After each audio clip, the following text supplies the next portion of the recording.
Uh-oh. Jason Kelce just admitted that he's already kind of regretting that he retired from the Eagles. Plus, the free agent safety market continues to get bigger and bigger. This was a guy linked to the Eagles via trade. Now he's available just to sign. While Howie Roseman is gearing up for a big-time free agency, he already pretty much got 2 players under contract. He also got to think about how he's going to replace Avonte Maddox in the slot, or could we already have that position filled in-house? And what's this about the Cowboys wanting to trade for Haason Reddick? Lastly, we talk about the linebacker from the Denver Broncos, Josey Jewell, being linked to the city of brotherly love. What is going on, everybody? I go by Philly Mike, and this is the Philly Tall Podcast. And today, as always, we got a lot to get into. But before we do that, Eagle Nation, can I ask y'all for a quick favor?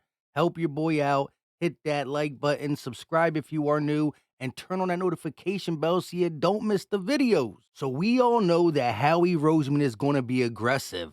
But Zach Berman tweeted yesterday, look for the Eagles to be aggressive in free agency, trying to add in their prime defensive players to multi-year deals. Why is that important? Because there are some good, talented 30, 31, 32-year-olds who I believe will give you a good run for the 2024 season, but that's all. And the Eagles are known to doing them type of deals, one-year deals. But by Zach Berman saying adding in their prime defensive players for multi-year deals, we're finally going to get top talent, which this free agency class has, but not as a Band-Aid, as a long-term fix to grow this defense and contend for multiple years. And this is why Jason Kelce said on his last episode of New Heights podcast that he kind of regrets retiring from the Eagles. The one thing that I'm disappointed about retiring right now is I'm retiring when the Eagles had potentially the biggest collapse in the history of the organization.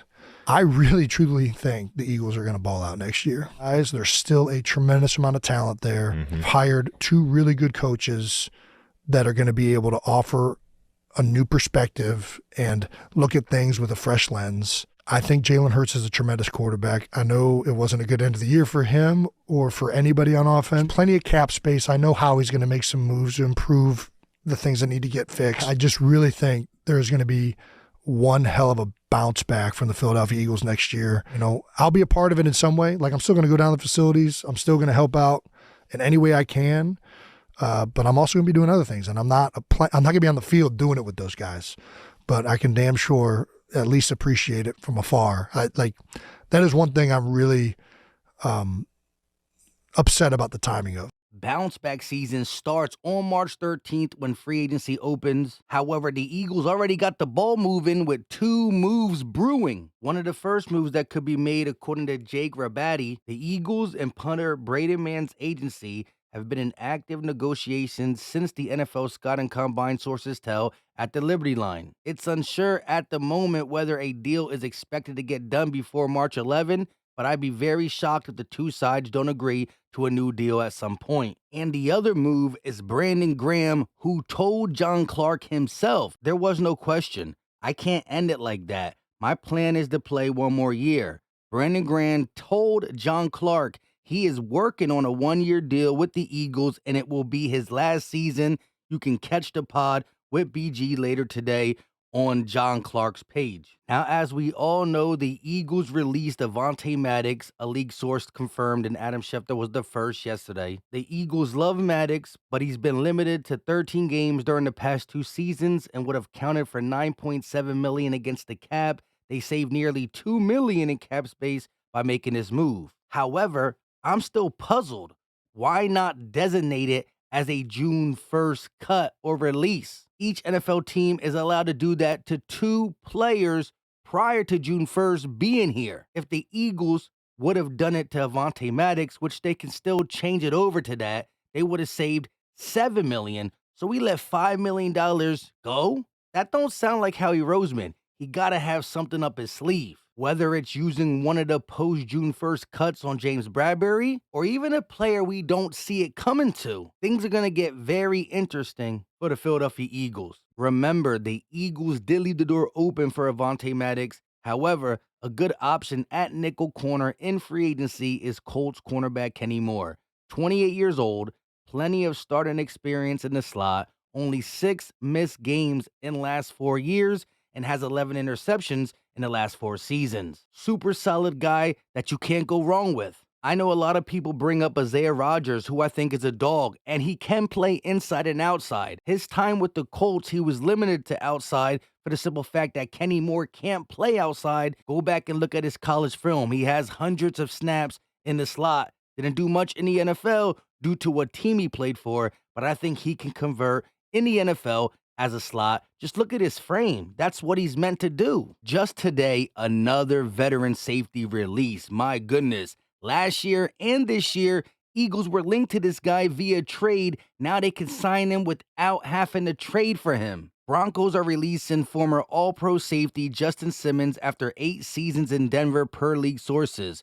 Moving on from Simmons, who went to the Pro Bowl just last season, will save the Broncos $14.5 million against their salary cap. Now look, he might not be young and in his prime, but he's only 30 and he's still playing as one of the top safeties in the game, and his best ball came from under Vic Fangio, who is the Eagles DC. He expressed many times how much he loved playing for Fangio. And for anybody saying, why did the Broncos release him if he's so good? Well, they just got hit with $85 million in dead cap after releasing or cutting Russell Wilson because he didn't want to be there. They need all the savings they can get, and his 14.5 will help, especially because they're in rebuild mode. Now look, there's a lot of guys. I'm talking corners, safeties, linebackers. Heck, there's running backs, wide receivers, even defensive linemen, but I'm sticking with the linebackers, cornerbacks, and safeties. Unless the Eagles go ahead and trade Haason Reddick, I think with some of these savings and moves,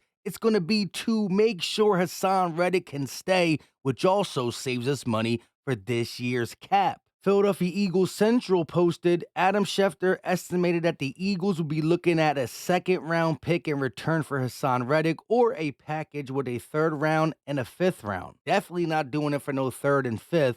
Might consider the 2nd, depending on who's giving it to us and what we do via the free agency and what our plans are going into the draft. But if we wait to the draft, then we won't know what our plans are for the draft, so it's going to be interesting. I think the Eagles got to keep him. But JPA Football saying rumors, the Cowboys are interested in trading for Eagles star pass rusher Haason Reddick. I immediately quote tweeted, lies, cap, lies, cap. However, the source is per @Fish Sports. I don't know how he said it. Did he just mention it? Did he actually say it's a possibility? But he's a beat writer, or he is kind of tied in with Dallas, so he knows a little bit more than the average Dallas fan. By no means would the Eagles and should the Eagles trade Haason Reddick to the Cowboys. I understand in the past we swap draft picks. That's an unknown commodity in the 3rd or 4th or 5th round, right? They got Tyler Biadasz from us. But no, Howie Roseman's not doing that. We're not going to make that team stronger. We're the better team, and we're going to prove it in 2024. In other news, Tom Pelissero tweeted yesterday that 3-time Pro Bowl tight end Zach Ertz is signing with the Commanders on a 1-year deal worth up to $5 million per source. I understand he's going right back with Cliff Kingsbury where he was in Arizona, but to come in the East and now come to the link and we got to play Zach Ertz twice, that makes me sick. Now, with there being a lot of free agents and a lot of reports coming out, the Eagles looking at this guy.